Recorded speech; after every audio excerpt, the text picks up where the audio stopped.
ความเอาเลยโอ้ยโคตรงามเลยสมบูรณ์แย่แดงมาก บ่ให้ตกจังได้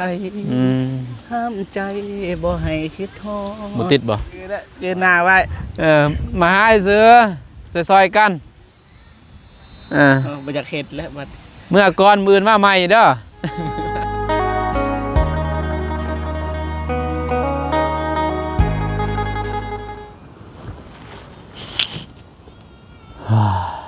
เป็นยังไงเนาะเอาเปิดภาพมาบานนี้พี่เด้อพี่น้องเด้อมาสวนเบาเตียงเป็นยังไงมาเยี่ยมมายามโดนแล้วบ่นุ่งบ่ได้มาเป็นยังไงเนาะผู้แหละมาแต่เบาดีมาแล้วก็หลังจากนั้นก็บ่ได้มาเลยพี่เนาะแล้วก็บ่ได้มาแต่มื้อเสียหยาพุ่นแหละพี่เนาะมื้อนี้ก็มาเยี่ยมมายามทางสวนเบาเตียงเพิ่นเป็นยังไงแล้วก็สิเข้าไปหาทางน้องๆเพิ่นเนาะเสียยุเสียหยามากับน้องเมฆเบาเจ็บเหมือนเป็นอย่างนี้เนาะกราบทักทายสบายดีสวัสดีเด้อพ่อแม่พี่น้องเมื่อสู่ครูสู่คนเป็นยินดีตอนรับเข้าสู่2มานุ่งเป็นอย่างนี้เนาะไประยะห่างเข้าไปหาเพิ่นก่อนแต่ว่าพ้นอยู่นี่บ่ตกเป็นอย่างนี้เนาะแต่ว่าบ้านเบานุ่งนี่ตกได้เป็นยังไงป้าตัวโถเป็นเสียหยาเป็นอย่างนี้เนาะคนมากก็ได้เติบอยู่น้องนู่ก็มาเลยพี่น้องเนาะ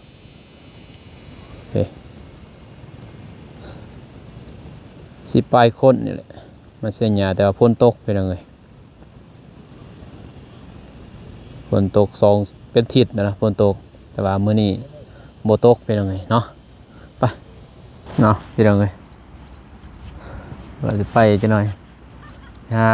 น้องๆเพิ่นแต่ว่ายังอีกผลเหตุเบาเจ็บกับน้องเมฆป้าหมกเพชรมางามแต่ยังเว้ยหิวเขาเลยป้ามากินโดยสบายดีมากินอยู่กลางสวนเลยบ่โอ้มึงเด้อเฮ็ดเด้อยังไงโอ้บ้ากี่ขากกเลยหรอเห็นบ่บ้างเนี่ยเป็นแทงดังเลยไม่ได้เอากัดหมดเด้โอ้โอ้โหเพชรบ่บ่เพชรบ่มึงเพชรอ่อนดอกอย่างนั้นเพชรเด้อเพชรบ่โอ้หิวข้าวเด้ตอนหิวนี่ยังกระแซบเบิดเด้กระเป๋ากระเบาะเพียงไงมากินกันมาเอารถแล้วเอารถมาตัวเองบรินั่งเนาะให้พี่น้องเลยหิวข้าวพอเพิ่นกินแต่ข้าวเสาใช่โอ้ปิดยังเลยโอ้อุดมสมบูรณ์ดีเนาะแบบนี้เลยธรรมศาสตร์นะมักแตงเด้ไปเก็บดูหลักแหละโอ้มักแตงกับธรรมศาสตร์อย่างนี้เลยพี่น้องบ่เมฆเด้หลักคนนี้หลักมักเกลือกับมักเพชรเนาะนี่ได้หมากมักแตงกุ้มเครือไปจ้ะนั่นบ่เบี้ยเอาเต้มักเครือใหญ่เลยใหญ่แท้เห็นบ่ตัวบีแข็งโอ้โอ้ฮักงาเลยบ่เด้อไอ้เด็กหายจังเลยเอากุ้มเครือเป็นมักแตงมักเครือแบบใหญ่นี่อยู่ไทยเคยมีป่ะบอกว่าแต่อยู่ไทยลาวกับบนเดียวเนี่ยที่นี่ที่เดียวสะอ้อนเพียงเลยสะอ้อน หมักเพชรเนาะซ่อนหมักเพชรไอ้แดงงามมาดี มา นี่ ให้น้องมา เอาแล้วแหละเออ นี่เดี๋ยวเฮ็ด เอาประทานโอเค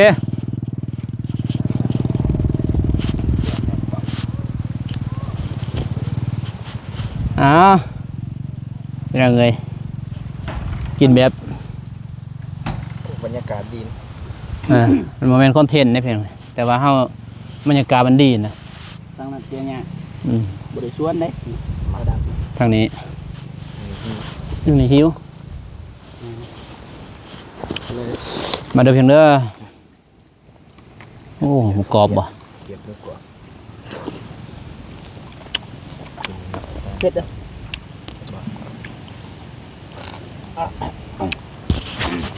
เอาเลยครับผม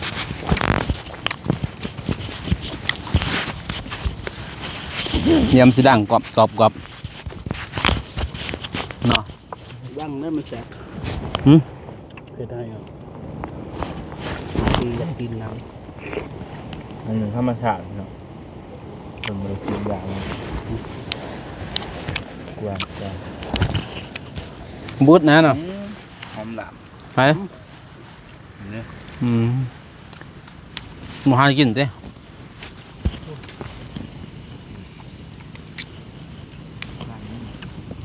ให้น้อง หืม พ่นหอม หมูหันอืม บ่ไหวเผ็ดอ่ะ เป็นแห้งอ่ะ เอาละ คือแบบมันอ่อน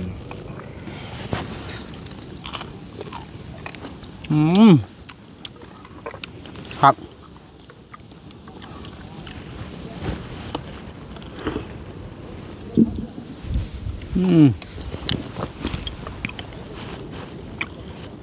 มันจะเพียงเด้อเสร็จแล้ว ใหญ่ปะ ยังอยู่ยังอยู่ ใหญ่วะ เปล่ากันบ่แม่นจ้ะจะกินอยู่ในกันมาเฮ็ดเบ็ดเป็นใหญ่ หากินง่ายเนาะ บ้านเฮาก็ซ้ำนี้แหละอย่างนี้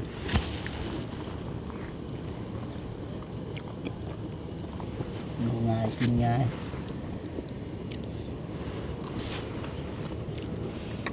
มันบอกสิกินหยังมันบอก ท่านกินเขาว สิกินในรถสมัวสิว่าคอนเทนต์นี่เนาะ นั่งบนนี้แหละ ดังนี้ก็ว่าคอนเทนต์อีกบ่แม่นได้พี่น้อง กินนี่เลยได้เลย กินอาหารในห้องก็ดีพี่น้องแต่เฮามักแบบนี้เด้บรรยากาศมันกินได้อยู่ฮะ ปิกนิก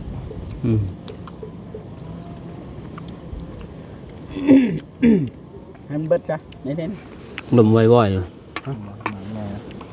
เฮ็ดจ้ะ จับมือ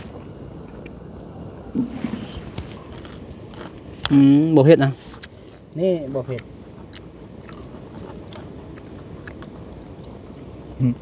นี่ดัก เผ็ดบ่นี่ได้ลองเบิ่งน่ะ บ่ เอ้าขายกินนี่สิเผ็ด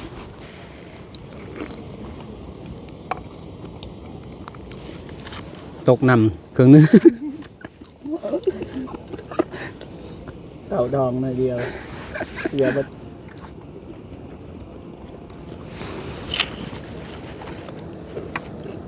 เฮ็ดจังได๋เขาอ่ะปิกนิกพี่น้องเอ้ยเจ็บสมอง เป็นอะไรตัวคิดหนักแท้ เป็นหยัง เสียง เป็นหยังเป็นจมเนาะ เพิ่นจม อยู่ เพิ่นจมอย่างเนาะ ซื้อรถก็ ลูกอัง ซื้อรถมันก็ว่าเฮาเอาเงินผู้ใหญ่นะ เป็นผู้ใหญ่ไปซื้อรถ อืม ไปได้บ่ คอมเมนต์นะ เจ้าของเงินเว้าอันแม่น ถ้าเอาเงินให้แล้วมาเว้าแม่นถ้าบ่ได้เอาเงินให้ไอ้เลือกบุคคลให้ครับ บุญใครได้เอาแหง อันนี้เฮาก็บ่อยากเว้าแล้วเนาะ เรื่องนี้มันแต่ว่า เอาได้เว้าเด้ต้องเว้า อื เด้ มนำเลยพี่น้องแต่พุ่นเนี่ย บอกมันตลอดบ่ หลอกมาตลอด แต่น้องเมฆไปถ่ายนะน้องเมฆ โอ้ น้องเมฆไปถ่ายเด้ตอนอ้ายผูกแขนเนาะ เด้อ แต่ตอนนั้นก็ด้นเติบเด้พี่น้องว่าน้องบ่ได้เว้าหยังเป็นเดือนแล้วเนาะเดือนหนึงอะเด้บ่ได้เว้าหยังเดือนหนึงแล้วบัดเราลีมาอีกมันมามื้อนี้เราลีมานักอีกในคอมเมนต์อ้ายอีกในคอมเมนต์เบาลี่อีกว่าอ้ายเอาเงินผู้ใหญ่มาซื้อแล้วก็เงินช่วยเหลือเพิ่นว่าไปเก็บออมรอมริด อู้จำสิได้400แม่นบ่ถ้าเป็นเงินโครงการแท้เพิ่นก็คือบ่เอาถ่ายคลิปถ่ายหยังอะนะเหมือนบ่อ้ายก็สิแจ้งแล้วเนาะในสองเบาเตียงเนี่ยแล้วก็สองเบาเจ็บเนี่ยเนาะ หลายขังตัวหลายคน อู้ลายเลยเป็น ทางไอ้นั่นก็ อืม ก็เนี่ยเห็นเนาะมันก็ตัวนี้มันก็เหลืองเงินเหลืองทองเนาะแปลว่าตอนนั้นไปหับเงินก็เงินหลายเนาะ ลายแล้ว ทางไอ้ว่าใส่กระสอบยังหลายหั้นนะพี่น้องเนาะ เป็นกระสอบ เพิ่นก็บ่อยากให้เปิดเผยหั้นนะช่วงนั้น บ่ให้เปิดเผยนั่นแหละ บ่ให้เปิด บริ เผย ษัท ไปอันนี้เนาะ เขาย่านนะ เขาก็ย่าน ความปลอดภัยเฮานี่แหละ ด้วย เขาย่านบริษัท แม่น ย่านบัดนี้เอาเงินไปแล้วเขาย่านคนบ่ดีหัน ด้วย เห็นในคลิปหันเนาะ แม่น เขาก็สิไปปวดไปจี้ แม่น เพราะเงินมันหลาย ผู้ละตื้อสมมุติว่าไปออกหน้าสมมุติว่าบ่เจ็บ อืม ได้เงินตื้อหนึงก็ย่าน สิหานบ่แม่นบ่ แม่ นอนอยู่เพื่อนก็ ชาวบ้า ระแวงนี่แม่นี่แม่นบ่กันออกหน้าเพิ่นเจอเห็นบ่พวกถึงเลขก็ยังระแวงอยู่เนาะ แม่น อืม เพิ่นห่วงเรื่องความปลอดภัย ความปลอดภัย คืออายเพิ่นก็เล่าสู่พังหลายๆครั้งอยู่ อืม ก็ย่านก็แม่นความเพิ่น แต่ว่ามีหลักฐาน โดย อ้ายมีหลักฐานนี่ แม่น มีใบผลกระทบก็มี โดย แล้วก็มีคลิปที่ตอนมอบตอนเอาเงิน โดย แต่บริถ่ายใส่หน้าอ้ายในนึงหน้าถ่ายกะ แม่น แต่ว่าเห็นเงินเป็นก้อนอยู่เขามอบให้ยัง โดย ก็เห็นถาว่า FC ยังนั่นอีกบ่าวนุ่งสีคลิปหนาแหละว่าคลิปตัวนั้นน่ะว่าสิคลิปตัวนี้แหละแต่ว่าบ่าวนุ่งกะในโทรศัพท์เมียพุ่นถ่ายตอนนั้น โดย มีแต่เก็บมีแต่ถ้าว่ายังอย่าขู่บ่าวนุ่งก็สิเอาลงคลิปตัวนั้น โดย ให้พ่อแม่พี่น้องเพิ่นเบิ่ง ยันว่า สีแจ้ง เพิ่นยังสงสัย ยัง เนาะ สงสัย แต่ว่าทั้งเฮาน่ะทั้งอายเพิ่นก็บ่มีปัญหาหยังเนาะเพราะมันถูกต้องตามกฎหมายเบิดเนาะมันกวดสอบได้เบิดแล้ว เอา ก็ ก็บ่ยานดอก ก็บ่ได้ย่านหยังแต่ว่ากระแสเรื่องเว้า เว้านะเว้าเลยอยู่ ปวน บ่ ไปปวนมาเนาะมัน เขาบ่อยากให้เว้าอะ แม่นมันบ่ได้อยากดีปานใดเนาะ เอาตัวเนี้ยมันดีๆเนาะเอาให้กำลังใจให้กัน อยากให้แต่มีแต่แนวดีๆพี่น้องเอ้ย ให้กำลังใจซึ่งกันและกันแต่ว่า แม่น มีแต่คือ FC เพิ่นคอมเมนต์เพิ่นก็ว่าอยู่ที่เบานุ่งสีแจ้งตอนมื้อนั้นเพิ่นก็ว่ามีแต่คนอีสานแหละFC ที่ฮักเฮากับเพิ่นบ่ได้วนดอกเพิ่นก็บ่ได้สงสัยหยังเพราะมันมีเด้เฮาก็บ่แม่นว่าสิบ่พอบ้านเมืองเขาฮู้หมดได้เจ้าเมืองเจ้าแข้งฮู้หมดบ้านเมืองเทศบ้านฮู้หมด แม่น พอยังเขาบ่ให้ถ่ายคลิปบ่ให้ลงคือเขามอบเงินอยู่ให้อยู่บ้านอยู่รักขาวเด้ โดย เขาถ่ายบัดนี้ถ่ายเด้เขาถ่ายคลิปว่ามันเป็นก่อนมันเป็นกระแสบัดนี้เขาย่านโจรหั่นไปปุ่นเอาอยู่เฮือนแล้วก็ย่านบางทีเงินบ่มีย่านเขาแฮกอีหยังหลายอย่างในธนาคารเขาก็ย่าน โดย ผมเป็นเงินเป็นก่อนนี่เนาะ แม่น ความปลอดภัยอันนะเพิ่นก็ย่านก็เลยก็สิเอาลงให้เบิ่งเพิ่นเนาะแต่ว่าบางส่วนบางตอนนั่นแหละสิเอาลงให้มันทั่วเลยเห็นหน้าเขาก็บ่กล้าเพิ่นเนาะ แม่น แต่ว่าเห็นบ่พนักงาน ก็น่า ของบริษัทก็เห็นเนาะ เจ้าหน้าที่ก็บ่อยากให้ทายปานใด เขาก็บ่อยากให้ถ่ายแต่ว่า เรื่องเจ้าหน้าที่ก็เพิ่นก็รักษาเนาะรักษากฎอิหยังเพิ่นก็บ่ค่อยให้ถ่ายก็คือเฮาฮู้แหละเนาะ คือโหในบ่อนใดเขาบ่ให้ทายก็สิทายก็บ่ได้ แม่น บ่ให้ทาย ก็บ่ให้ถ่ายนี่ ก็คืออยู่ห้องหมอขนาดไปอยู่ห้องหมอมันยังบ่ให้ทายอย่าทายเด้ อ่า ว่าจังซั่น สิทธิของเขานะบริษัทเขาเด้ ก็เพิ่นอนุญาต เอาเงินให้ ก็ได้ถ่ายเนาะ อืม อันเพิ่นบ่อนุญาตก็บ่ได้ถ่ายแต่เพิ่นก็ มันมีเอกสารดิพี่น้องเนาะเฮา ครบเอกสาร มันเพิ่นยังยืนอิหยังให้เรียบร้อยเบิดแล้วมันบ่ได้มีปัญหาหยัง 14ว่าไซส์เอกสารบ่นุ่งสิเอาให้ในคลิปหน้าพี่เนาะถ้าว่ายังมีคอมเมนต์นะ ด้วย บ่นุ่งก็สิถ่ายแล้วอัดคลิปแล้วก็เว้าเลยแล้วก็ถ่ายแล้วก็เห็นแล้วก็ในคลิปมันก็มีเลย แล้วก็ในเจียแบบพร้อมที่เขาพ้นกระทบนั่นแหละเขาก็สิมอบนั่นสิแจ้งให้เห็นเลยแต่มันเห็นบางส่วนบางตอนแล้วเขาบ่ให้เห็นลายอักษรนั่นแหละ นะ หนึ่งก็บ่ให้เห็นลายเส้นสร้างแม่นบ่อยากให้เห็นมันก็สิผิดกฎ YouTube แน่ นะ ก็ว่าเอาหมดนั่นนะเห็นแต่บางส่วนบางตอน แต่ว่าคลิปโตที่ว่านุ่งได้เงินก็สิได้เห็นอีกดอกว่านุ่งสิเอาลงให้เบิ่งเพียงเนาะแต่ว่าคนสิเว้าก็เว้าคือเก่า แม่น แต่ว่าเขาก็สิแจ้งบางทีพ่อแม่พี่น้องเพิ่นอยากเห็นเนาะ เด้อ เขาก็สิแจ้งเลยให้เห็นเลยเพอเพิ่นสงสัยหลายเด้เฮือนก็ได้นะ นะ รถก็ได้มื้อปีเดียว หาเงินได้วะไปหาทางใดอ่ะนะบ่ติได้แม่นบ่ แม่นแล้วบ่ติแล้ว บ่ติเพิ่นเด้เพิ่นก็ต้องสงสัย คนที่สงสัยเฮาได้ก็คือคนที่เคยโอนเงินให้เฮา โดย เพิ่นโอนเท่าไหร่ โดย เฮาสามารถซื้อรถบ่เงินที่ เนาะ เราโอนมาให้เฮาสามารถเฮ็ดเรือนได้บ่คือตัวอย่างก็คือไปซอยน้องจันทนา โดย เขาจะโอนเงินให้10 ล้าน อ่า เฮาไปซื้อแล้วเบิด10 ล้าน โดย แล้วเอาเงินจะใช้อีกมาซื้อรถ เอาก็ ผู้ คื ให อ ญ่ นี่นะ ก็ฮู้อะเด้ เออ เด้อ เอา ผู้ใหญ่เพิ่นบ่ได้ว่าหยังนะ แม่น มีแต่คืออ้ายว่าแหละผู้อีสานแหละแต่ว่าคนบ้านอื่นเมืองใกล้ก็บ้านเฮาเองนี่แหละเป็นจังไงเนาะ งาน อ่า เสียหายแล้วหมด มีแต่ว่าบ้านเฮาเองนี่แหละบ่มีอยู่ไสดอกตามที่บ่นงสังเกต แต่ว่าคอมเมนต์ก็มีในสองบ่นงก็สิบอกทีมเพิ่นเนาะบ่ให้เห็นนะแต่ในสองบ่เตียงก็สิเห็นอยู่ในสองเบาดีก็เห็นอยู่นะ เพราะว่าเพิ่นน่าจะบ่แม่น FC พี่น้องเนาะ น่าจะแม่น น่าจะเป็นคนแบบบางทีก็ปั่นป่วนก็มี แม่นบางทีเราบ่เคยช่วยเหลือถ้าคนเคยช่วยเหลือนี่เขาสิรู้จักว่าเงินเท่านี้เท่านี้ ถ้า FC เฮาก็น่าสิเข้าใจอะ เข้าใจเพราะว่าเขาก็ฮู้ดิแต่ว่าเอื้อยจะก็บอกอยู่ให้ถ่าย แต่เขาว่าบ่ให้ถ่ายนะเอื้อยจะว่าถ่ายนะ เป็นหลักฐานในเฮาแห่งคนบุคคลสาธารณะแล้วญาตินะ เนาะ เอาสิซื้อนั้นซื้อนี้เฮาญาติคือไปซื้อรถนี่บ่าวนุ่งเฮงบ่อยากถ่ายเด้แบบบ่อยากให้ฮู้นะซื้อรถซื้อล่างก็บ่อยากให้ฮู้แต่ว่าเฮาเป็นคนสาธารณะแม่นบ่ เนาะ บ่อยากถ่ายแต่ว่ามันก็ต้องมีหลักฐานเฮาอีกอันน่ะเอาไปซื้อแม่นบ่เงินมาจะใช้หยังอันน่ะก็ต้องมีหลักฐานแล้วก็ถ่ายเป็นจังไดเนาะบ่ได้อวดองค์หยังดอกเรื่องได้รถได้ล่างบ่ได้อวดองค์แต่ว่าเฮาต้องไปแม่นบ่เฮาก็ต้องขี่อันแล้วก็เขามีบุญเหมือนกันจ้ะ นั่นแหละ เงินนั้นคือเงิน กันบ่ซื้อไอ้วงก็ได้เนาะถามไอ้วงก็ได้ไอ้วงก็ถือคนกระทบ อะไรบอก ไอ้วงลอยป้าย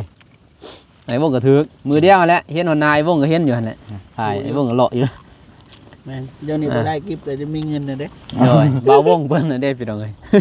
เห็นอยู่เพราะว่าเฮาชวนเพิ่นไปอันนั้นเด้ไปถ่าย MV คือกันเด้ ว่าเพิ่นก็บ่วาง บ่วางมือนั้นมือเดียวเนี่ยเอามือเดียว พิ่นจะถ่ายให้เบิ่ง โดย คนหลายเด้อยู่ ในคลิปไอ้วงก็มีหลายเห็นดอก เด้อ นี่แต่ว่าเราบ่ได้ลงดอกคลิปแล้วก็ถ่ายลงสตอรี่แล้วนะ แม่น ลงในเฟซอันได้เฟซนะลงสตอรี่ซื้อเด้มันบ่ได้อิหยังคือว่าบ่ได้ผูกมัดแบบลงแบบ แต่ บ่ทาวร โดย24ชั่วโมงซื้อตอนนั้นกันว่าลงแบบนั้นเขาก็บ่ให้ลงอีกอันน่ะมันต้องลงได้แต่24ชั่วโมงซื้อ มันบ่มิดเดียวนี่ ลากกระทึกไปหน่อยเนาะไอ้วงก็ลอยป้ายล่ะ เฮาคิดว่านี่เพิ่นนี่แบบนาที อืม บ่คิดแบบ เราบ่ได้บอกบ่ บ่ เออ เฮาก็บ่ได้ถามขนาด เบาตูนก็ฮู้เนาะเบาตูนเราก็ฮู้ว่าไอ้วงก็ถือ ทางบ้านเฮานี่คันสิเว้านี่เขาเสียเบิดเพราะว่าเขาเคยได้ผลกระทบนะ โดย เขาเคยได้ผลกระทบขึ้นใหญ่มานี่ก็ได้ผลกระทบเด้อ โดยเขาเสื้อนั่นแหละเที่ยวเขตเมืองบ้านเฮานี่เสื้อหมดเห็นเนาะเฉพาะบ้านเฮานี่แต่ว่าเขาก็บางคนเขาวิสาเขาก็เขาสิเขียนแหละเขาว่าแนวนั้นแนวนี้แหละ แสะเนาะ แซะเฮาแต่เขาฮู้อยู่แล้วแต่ว่าเจ้าบ่แต่ว่าเขาก็แซะอยู่นั่นแหละแม่นบ่เพื่อให้เจ้ามีกำลังใจนะไปถ่ายของถ่ายคลิปบ่นุ่งก็จนเห็นบ่สู่ปลายบันไดแม่เฒ่าก็บ่สบายอีกโอ้ หลายอย่าง เจ็บนี่ก็โลดอีกถือกี่หินดีใส่อีก แตกทั้งนั้นแล้วก็คนเอกมาตั้มก้นตั้งรังอีกเป็นยังไงเนาะโอ้ยปาสิเอียวรถจักแน่พอดีรถจักรมาตั้มก้นขี่ เสีย ว่าน้อง เขาอีก เสียให้เขาอีก300,000คากระตา ใครอยู่ ดีแต่ว่าตารถบ่แตกตารถแตกก็เป็นล้านเพิ่นได้แม่นบ่ ครับ ถึงตาถึงกระตา คนเจ็บ ให้คน คนเจ็บอีก หนักไปอีก หนักอีกบ่น้อง แน่อยู่อันนี้ แต่ว่าเขามาเล่นตามเฮาจอดซื่อๆเขามาตั้มก็เฮาผิดเห็นรถใหญ่นี่ก็ผิดหมดนั่นแหละจะสิแล่นเล่นเจ้าเขาเล่นมาตั้มก็ผิดเพราะว่าเป็นรถใหญ่กฎหมายลาวเฮาเด้แม่นบ่แบบนั้น คือกันนะรถใหญ่ อืม อยู่ต่างประเทศทั้งรถยานคนนะ ก็หันแหล้วรถและยันคน คนบ่ยันรถยางเสื้อแม่นบ่ แม่น อืม 0-1ก็บ่ได้ อิ่มบ่มีแต่นั่นแหละพี่น้องเอ้ยเนาะมีแต่เบานุ่งก็สิแจ้งในคลิปหน้าเด้อเพียงเด้อก็ไปเบิ่งคลิปที่เบานุ่งสิถ่ายให้พ่อแม่พี่น้องเบิ่งแต่ดวงตาถ่ายก็มันสิบ่คือเบานุ่งถ่ายแล้วพี่เนาะมันก็สิสั้นแน่แหละเพอละเป็นลูกสาวเด้จับกล่องเบานุ่งก็นับเงินกับเมียแหละนับก็บ่เป็นนับดอกเห็นเนาะมือตีนสั่นหมดเพิ่นน่ะหมดโตหมดต้นนั่นแหละเฮาบ่เคยได้เงิน400เนาะ400ป้ายบ่ได้นับอีกนะครบหรือบ่ครบบ่ฮู้มีแต่จับนี่ซื่อน่ะจับไปจับมาอยู่ จักถึกบ่ถึกนับบ่เป็นเลยโจมไปถ่ายรูปเขาถ่ายให้แจกเขามีแต่บริษัทเขาถ่ายพี่เนาะบริษัทถ่ายหมดเขาเป็นหลักฐานให้เขาเขาสิถ่ายเฮาหมดแล้วก็เป็นหลักฐานแล้วก็ตอนเฮารับเฮายังเขาถ่ายว่าเฮาได้เท่าไรเขาถ่ายก็เมื่อเท่านั้นแหละจังเมืองจักแข้งก็อยู่หั่นเด้ก็จักสิว่าเนาะ กันบ่เชื่อกะบ่นุ่งกะบ่เป็นสีแจ้งแล้วบัดนี้พี่เนาะ สิจบเลยแล้วในคลิปหน้าพุ่นแหละสิเอาลงคลิปตอนนั้นให้เบิ่งก็แล้ว คันแบบจบในคลิปนี้ก็จบแล้วเขาก็ ถ้าว่าจบในคลิปนี้ก็บ่เว้าก็บ่มีคอมเมนต์นี่เนาะอืม วันอื่นอาย อ้ายหมู่เนาะ เสียหน้าเสียตาเมื่อว่าเขาแบบนี้ เสียแล้วเว้ยเฮาเงินเฮาเองนะแม่นบ่เป็นเงินเฮาเองแต่ว่าหมู่ว่าเป็นเงินผู้อื่นมันก็เป็นไปบ่ได้ก็แม่นอยู่เฮาสำหรับเฮาได้พี่แม่นบ่มันเป็นโชคเฮาเด้แต่ว่ามันก็เสียหั่นแหละว่าแท้มันก็พี่อยู่แต่ว่าเฮาก็เสียอิหยังเกินว่าบนดินเฮาน่ะเสียตัวแล้วไผ่นั่นแหละเฮาเฮ็ดหยังบ่ได้เฮาปลูกได้แต่กาแฟถ้าเฮาไปปลูกเขื่อนปลูกหยังบ่ได้เพราะมันเสี่ยงเด้แล้วไฟสูงแล้วไฟแห่งสูงนี่ย่านไฟลงใส่หยังน่ะเขาบ่ให้ปลูกเขื่อน ตัวนั้นแหละเพิ่นก็สดเสยให้ สดเสื้อให้ตอนนั้น ก็คือแบบว่า เฮาเพิ่นปัดอะไรเด้ปัดเฮาออกนะ โดยก็ดีแต่ว่าเพิ่นสดเสื้อให้ถ้าเพิ่นบ่สดเสื้อก็เฮาก็บ่มีหยังตอบโต้ได้เพราะว่ามันเป็นของรัฐแม่นบ่ดิน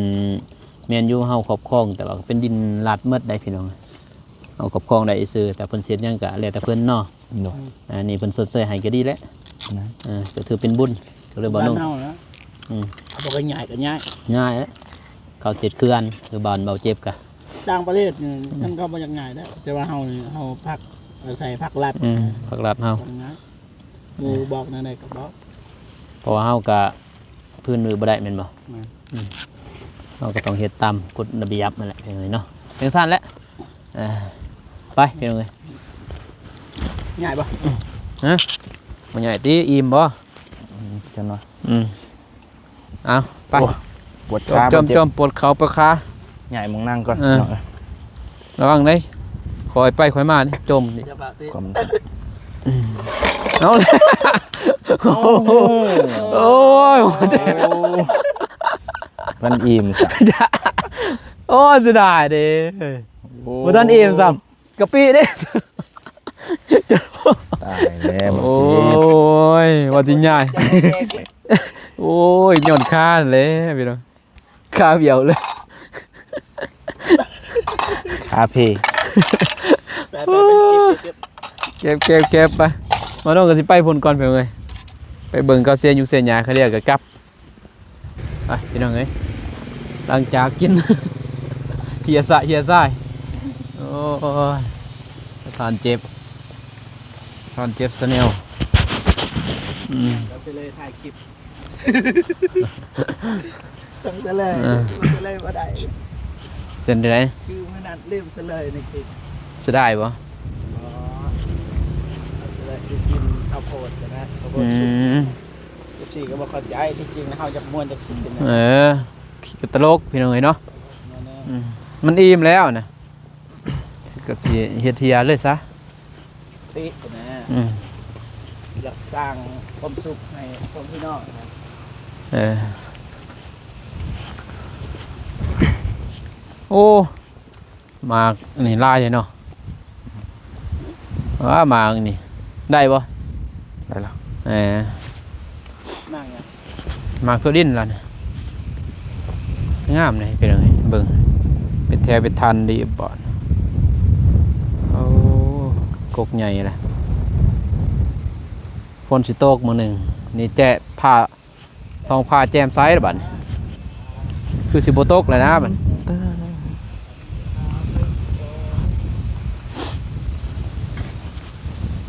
อืม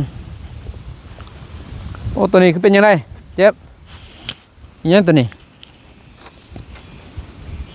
ใบมันหล่นหมดตัดหากหลายโพดเบิ่งนี่นี่ตัดหากหลายโพดนี่แหละ มันใหญ่บ่ ตัดจำโพดนะเนี่ยไปตัดมันยาวโพดมันเลยนะเป็นยังไงว้าโคตรงามเลย สมบูรณ์ แง่แดงมากจริงสิให้เป็นเปลี่ยนอยู่บ้านนะได้ มันต้นบ่ยืนอยู่แล้วมันบ่คักมันแน่หรือเปลี่ยนแน่โอ้มีแฮงเห็นเนาะ นี่อะไรเนาะ ไหน ตัวนี้เป็นเบอร์สอง มีแฮงพ่นบ่ตก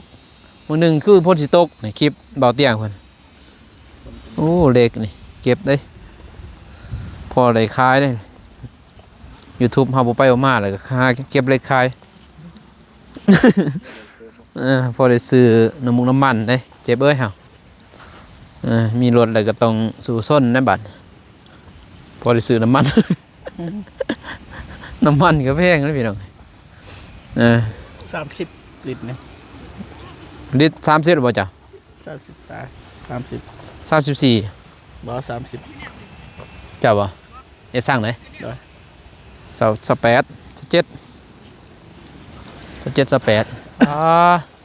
มื้ออื่นแล้วดิน้องเมฆ แล้ว อลีเด้นี่ มื้ออื่นบ่ต้องใส่ลายก็ได้ คือเอาซื้อบ่แล้วซื้อนี่อันบนนี้มันหกไปซื้อนี่เนาะมันไปพูดมันบ่ได้หกเด้แต่ว่า5คนมาคนนี่ซื้อนี่เนาะ5คนมาคน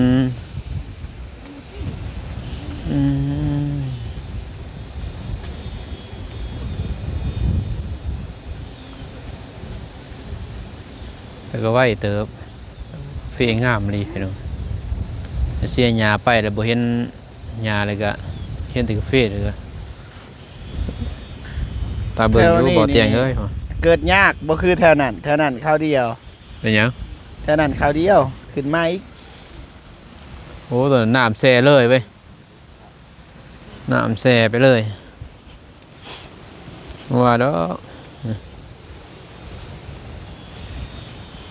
มื้ออื่นนี่เอาจัก2 คน เอา2 คน10,000หา6 คนก็แล้วอีกดอก10,000นี่เนาะโอ้ไปหาเก็บนั่นเด้เจ็บหย่อบักทองหย่อบักอื้อ เฮ็ดสุปผักบ่ ไว้อีหลีเนาะแถวนี่ ตัวนี้คือบ่เสียตัวนี้จงให้ยัง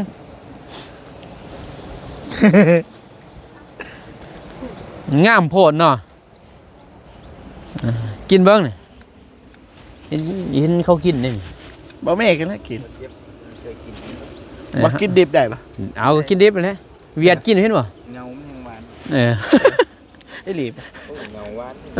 ตัวนี้เด้ ซิมเบิ้ง บ่เคยเห็นคนกินหญ้าบ่ก้อยนี่แหละกินหญ้า เนี่ยเพื่อนเขาก็กินมาแล้วแหละ นี่ขึ้นเลิกแน่นี่ขึ้นเลิกวะเขียนว่ากินยาอย่าขึ้นเลิกร้าย เพิ่นว่าให้เฮาโง่เนาะ เนี่ยมาแม่นเด้อ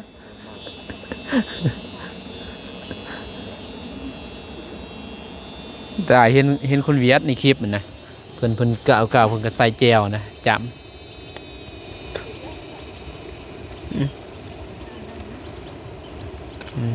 หมดแห้งบ่มีหยังบ่นี่บ่มีเงินน่ะบ่กินหยังน่ะบ่ตายบ่เจ็บนี่ นี่ดอกมัน อืม เดี๋ยวดอกมันเด้นี่ แซ่บบ่ ก็กินดอกคัก อืม ดอกเลย เก็บเลยเมื่อสูบตะแรงสูบกินตะแรงอย่างนี้โอ้ขากรีตัวนี้แต่ว่าหาบอยู่ถึง ผู้ใดครับ คืออันนี้หาในห้อง หาอยู่ถึงเลย ปลูกตื่นเลยเวลานั่นเลยนำมันเสาะดินออกเบิดมันก็เลย เอาไม้เบิ้งเจ็บ โคตร มามัดนี่คุ้นขึ้นอยู่ได้นี่ มันบ่แข็งแห้งถ้ามันใหญ่ เป็นยัง มันแข็งแห้งซื้อได้แต่ตอนนี้มันบ่ทันแข็งแห้ง ล่มนี่นี่เอาหินตัวนี้มาเตะนี่แหละบู้สมแซมโอ้โหแล้วอันนี้มันก็บ่ปานนั้น นั่งจับไว้นั่งจับไว้ หมดมือ แต่ปีหนึง จะไว้จับเอาไว้ ครึ่งไว้ ข้าวซ่าบ่ยังไงข้าวสารนั่น อากาศเทโม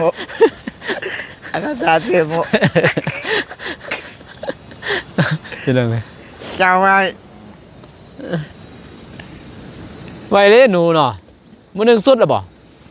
นะไวแทบจะมื้อหนึงแง่มึงอ้ายไปแบบเขาวเดียวนี่ฮอดนี่เลยมื้ออื่นนี่ก็แล้วมื้ออื่นนี่แล้วเป็นยังไง เรา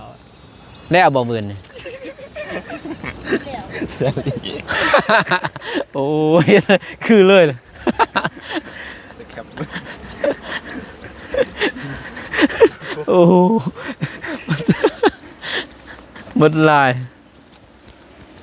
สาลีเลยยางมึงยางคือสาลีโอ้ติดเลยกับซิดสาลีมาจ้ะนี่คือเลยเนาะ